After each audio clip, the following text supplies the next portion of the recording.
காங்கிரஸ் ஆட்சியில் 9 அமைச்சர்களை பெற்றிருந்த திமுக தமிழகத்தின் எந்தவொரு ஜீவாதார பிரச்சினைக்கும் தீர்வு காணவில்லை என்றும் காவிரி நடுவர் மன்ற தீர்ப்பையை அரசிதழில் வெளியிட வைத்தது ஜெயலலிதாதான் என்றும் துணை முதலமைச்சர் ஓ பன்னீர்செல்வம் கூறினார்.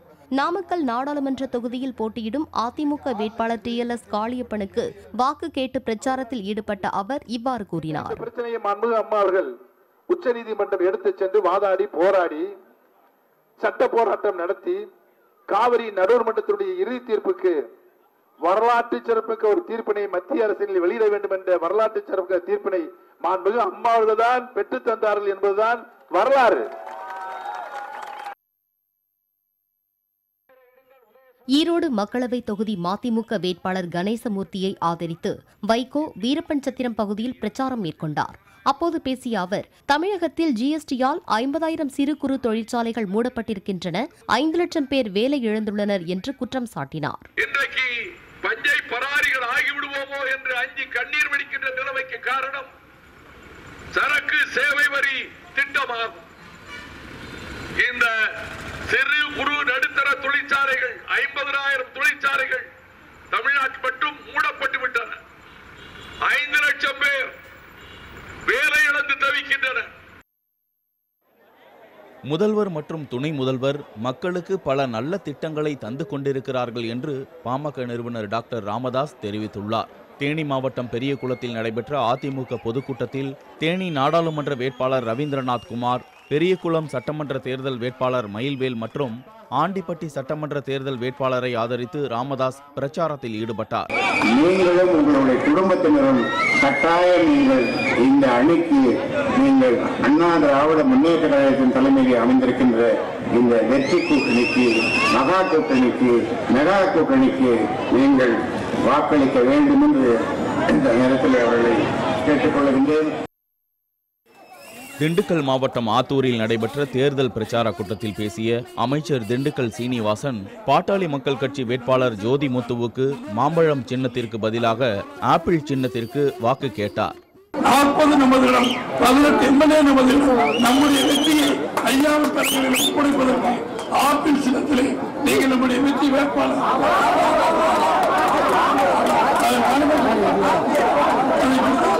ஊடக நண்பர்கள் ஒரு நல்ல செய்தி வந்திருக்கிறார். நம்மளை சும்மா இப்படி சொன்னாங்க, ஏதோ வாயில தப்பி வருது. எனவே மாம்பழ சின்னத்திலே நம்முடைய வெற்றி வேட்பாளர் தம்பி ஜோதி முத்து அவர்களுக்கு நீங்கள் அளித்து வெற்றி நேரம் தர வேண்டும் என்று உங்கள் ஈரோடு நாடாளுமன்ற தொகுதியில் போட்டியிடும் அதிமுக வேட்பாளர் வெங்கு என்கிற மணிமாறனை ஆதரித்து மின்துறை அமைச்சர் தங்கமணி வாக்கு சேகரித்தார். நாமக்கல் மாவட்டம் குமாரபாளையம் தொகுதிக்குட்பட்ட சமய சங்கிலி, சின்னார்பாளையம், குப்பாண்டபாளையம் உள்ளிட்ட பகுதிகளில் அவர் வாக்கு சேகரித்தார். முன்னதாக சமயச்சங்கிலி பகுதியில் உள்ள சிவன் கோவிலில் வழிபாடு செய்துவிட்டு அவர் பிரச்சாரத்திற்கு புறப்பட்டார். உங்களுக்காக பாடுபடுகின்ற மகத்தான இயக்கமா வெற்றி சின்னம் இரட்டை இலை சின்னத்திலே வாக்களியுங்கள் என்று கேட்டு இருவரும் கூட்டி நம்முடைய அமைச்சர் வருகிறார். ஊழலுக்கு மரண அடி கொடுக்கும் வகையில் திமுக வேட்பாளர் ராசாவை டெபாசிட் இழக்க செய்ய வேண்டும் என பிரேமலதா விஜயகாந்த் கேட்டுக் கொண்டுள்ளார். கோவை மாவட்டம் அன்னூரில் நீலகிரி நாடாளுமன்ற தொகுதி அதிமுக வேட்பாளர் தியாகராஜனை ஆதரித்து பேசிய அவர் இவ்வாறு தெரிவித்தார். முன்னதாக பிரேமலதா பிரச்சாரத்தில் ஈடுபட்ட போது மறைந்த தமிழக முதல்வர் ஜெயலலிதாவை போல் கூடியிருந்த கூட்டத்தை பார்த்து செய்வீர்களா என 3 முறை கேட்டு பேச்சை தொடர்ந்தது அங்கு கூடியிருந்த தொண்டர்களிடையே உற்சாகத்தை ஏற்படுத்தியது. எல்லாரும் தியாகராஜனுக்கு இரட்டை இலை சின்னத்திற்கு வாய்ப்பு தருவீர்களா? அமோக வெற்றி பெற செய்வீர்களா? எதிரணியில் போட்டி போடும் ராஜாவை டெபாசிட் இழக்க செய்வீர்களா? வேலூர் மாவட்டம் காவேரிப்பாக்கம், வாலாஜப்பேட்டை, ஆற்காடு, விஷாரம் ஆகிய இடங்களில் அரக்கோணம் அமமுக நாடாளுமன்ற வேட்பாளர் பார்த்திபனையும், சோளிங்கர் சட்டமன்ற இடைத்தேர்தலில் போட்டியிடும் மணியையும் ஆதரித்து டிடிவி தினகரன் தேர்தல் பிரச்சாரம் செய்தார். அப்போது பேசிய அவர், தற்போது ஆட்சியில் உள்ளவர்கள் கட்சியையும் ஆட்சியையும் அடகு வைத்துள்ளனர் என்று கூறினார். தென்காசி நாடாளுமன்ற தொகுதி திமுக வேட்பாளர் தனுஷ்குமாரை ஆதரித்து கனிமொழி பிரச்சாரம் செய்தார். சங்கரன்கோவில் வாக்கு சேகரிப்பில் ஈடுபட்ட கனிமொழி திமுக ஆட்சிக்கு வரும்போது தேசிய ஊரக வேலைவாய்ப்பு திட்டத்தில் 100 நாள் வேலை 150 நாட்கள் ஆக்கப்படும் என்பன உள்ளிட்ட பல்வேறு திட்டங்களை கூறி வாக்கு சேகரித்தார். அவருடன் கூட்டணி கட்சியினரும் இணைந்து வாக்கு சேகரிப்பில் ஈடுபட்டனர். இளைஞர்களுக்கு 1 கோடி பேருக்கு சாலை பணியாளர்கள் வேலை வழங்கப்படும் என்று அறிவித்திருக்கிறார்கள். 50 லட்சம் இளம் பெண்களுக்கு 10வது வரை படித்த பெண்களுக்கு மக்கள் நல பணியாளர்களாக பணியாற்றக்கூடிய வாய்ப்பு உருவாக்கி தரப்படும் என்று அறிவித்திருக்கிறார்கள். கன்னியாகுமரியில் அதிமுக மாவட்ட தலைமை அலுவலகத்தில் நடைபெற்ற கூட்டணி கட்சியினரின் தேர்தல் ஆலோசனைக் கூட்டத்தில் மத்திய அமைச்சர் பொன் ராதாகிருஷ்ணன் கலந்து கொண்டார். பெரம்பலூர் மக்களவை தொகுதியில் திமுக கூட்டணியில் போட்டியிடும் இந்திய ஜனநாயக கட்சி நிறுவனர் பாரிவேந்தர் செயல் வீரர்கள் கூட்டத்தில் பங்கேற்றார். அப்போது பாமக நிறுவனர் ராமதாஸை வியாபாரியோடு ஒப்பிட்டு அவர் விமர்சித்தார். 2019 தேர்தல் என்பது உங்கள் பகுதியில் இருந்து யாரை பாராளுமன்றத்துக்கு அனுப்புவீர்கள் என்பதுதான் முக்கியம். வேலூர் மாவட்டம் திருப்பத்தூரில் நடைபெற்ற கட்சி நிர்வாகிகளுக்கு இடையிலான ஆலோசனைக் கூட்டத்தில் நாடாளுமன்ற வேட்பாளர் அக்ரி கிருஷ்ணமூர்த்தி கண்ணீர் விட்டு அழுதார். தனியார் மண்டபம் ஒன்றில் நடைபெற்ற அதிமுக கூட்டணி கட்சிகளுக்கு இடையிலான ஆலோசனைக் கூட்டத்தில் திருவண்ணாமலை நாடாளுமன்ற வேட்பாளர் அக்ரி கிருஷ்ணமூர்த்தி பேசிக் கொண்டிருந்தார். அப்போது கடந்த தேர்தலில் 271 வாக்குகள் வித்தியாசத்தில் தனது வெற்றி பறிக்கப்பட்டதாக அவர் கண்ணீர் விட்டு அழுதார்.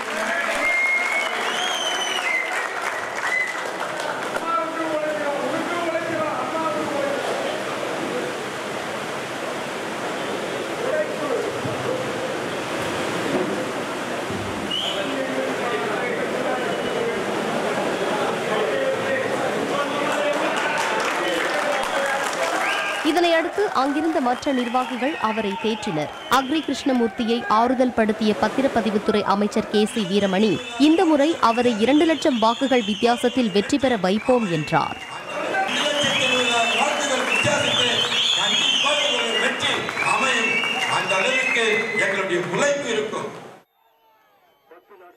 ஜெயலலிதா இருந்தவரை அடிமை திராவிட முன்னேற்றக் கழகமாக இருந்த அதிமுக தற்போது அனாதை திராவிட முன்னேற்றக் கழகமாக மாறியுள்ளதாக நடிகர் உதயநிதி ஸ்டாலின் கூறினார்.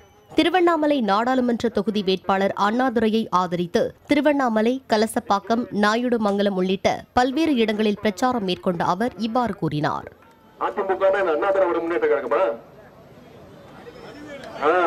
அந்த அம்மா இருக்கும் போது அடிமை திராவிட முன்னேற்ற கழகம் தான். அந்த அம்மா இறந்து போனதுக்கு அப்புறம் அது அனாதை திராவிட முன்னேற்ற கழகமா. மதுரையில் உள்ள பள்ளிவாசல் ஒன்றில் வாக்கு சேகரிக்க சென்ற அமைச்சர் செல்லூர் ராஜு உள்ளிட்டோருக்கு அங்கிருந்தவர்கள் எதிர்ப்பு தெரிவித்து வாக்குவாதத்தில் ஈடுபட்டதால் அவர்கள் திரும்பிச் சென்றனர். மதுரை நாடாளுமன்ற தொகுதிக்கு போட்டியிடும் ராஜ் சத்யனுக்கு ஆதரவு கேட்டு புதூர் பகுதியில் உள்ள பள்ளி வாசலுக்கு அமைச்சர் செல்லூர் ராஜு உள்ளிட்டோர் சென்றனர். தொழுகை முடிந்து வெளியே வந்தவர்களிடம் அவர்கள் துண்டு பிரசுரங்களை கொடுத்து வாக்கு சேகரித்தனர். சென்னை பல்லாவரத்தில் மக்கள் நீதி மய்ய தலைவர் கமல்ஹாசன் தேர்தல் பிரச்சாரத்தில் ஈடுபட்டுள்ளார். அந்த காட்சிகளை நேரலையில் காணலாம். நாங்கள் ஒப்படைத்திருக்கிறோம் என்றால் நீங்கள் ஒப்படைத்திருக்கிறீர்கள் என்றால் ஒப்படைக்கப் போகிறீர்கள். ஒப்படைத்தால் அவர் செய்யக்கூடியது பல இருக்கின்றன, செய்ய வேண்டியது பல இருக்கின்றன. அதை செய்வார் என்று நான் உங்களுக்கு உறுதியளிக்கிறேன். ஏன்னா நாங்க எல்லாருமே எடுத்துட்டு இருக்கிற உறுதிமொழி, கோயம்புத்தூர்ல கூட நான் சொன்னேன், உங்களுக்கு திருப்தி இல்லைன்னு சொல்லி அவர் மேல நீங்க கம்ப்ளைண்ட் கொடுத்தீங்கன்னா கண்டிப்பா எங்கிட்ட வந்து சேரும். அதனால இன்னைக்கு அவர் இங்க உறுதிமொழி எடுத்துக்கும் போது நிஜமாவே வேலை செய்யறங்கிற உறுதிமொழியோட இங்க வந்திருக்கிறார். அதை செய்வார், செய்ய வைப்பேன்னா அவரும் செய்வார், நீங்களும் செய்ய வைக்கலாம். அதற்காகத்தான் அவரை வழக்கறிஞர், உங்களுக்காக வாதாடக்கூடியவர். ஏன் இன்னும் எங்களுக்கு இந்த தேர்தல் பிரச்சாரம் செய்வதற்கு கூட அனுமதி கிடைக்கவில்லை. அவர் தான் சண்டை போட்டு நியாயமான முறையில் போராடி வாங்கி கொடுத்திருக்கிறார். அவருக்கும் நன்றி சொல்ல வேண்டும். அவர் போராடலைன்னா இன்னைக்கு உங்களை பார்த்து நான் இப்படி பேசியிருக்க முடியாது.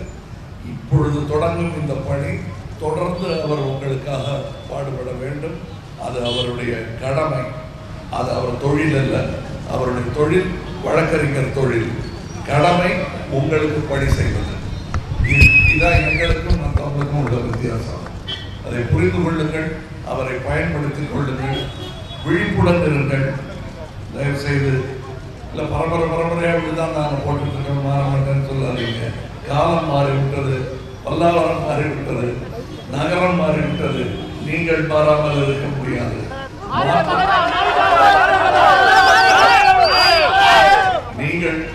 நீங்கள் ஒரு புரட்சியின் விளிம்பில் நின்று கொண்டிருக்கிறீர்கள் என்பதை மறந்து விடாதீர்கள். அந்த புரட்சியின் விசை உங்கள் கையில் இருக்கிறது. நம் கனவெல்லாம் மைப்பட வேண்டும் என்றால் உங்கள் விரலில் மைப்பட வேண்டும். அதை பார்த்துக்க, அதை நீங்கள் நல்லபடியாக. இங்கே பல பேர் இருக்கிறார்கள், ஆனால் பல பேர் ஓட்டு போடுவதற்கு இறங்கி வருவதில்லை. மாடமாளிகள் அவர்களை எல்லாம் மன்றாடி கேட்டுக்கொள்கிறோம்.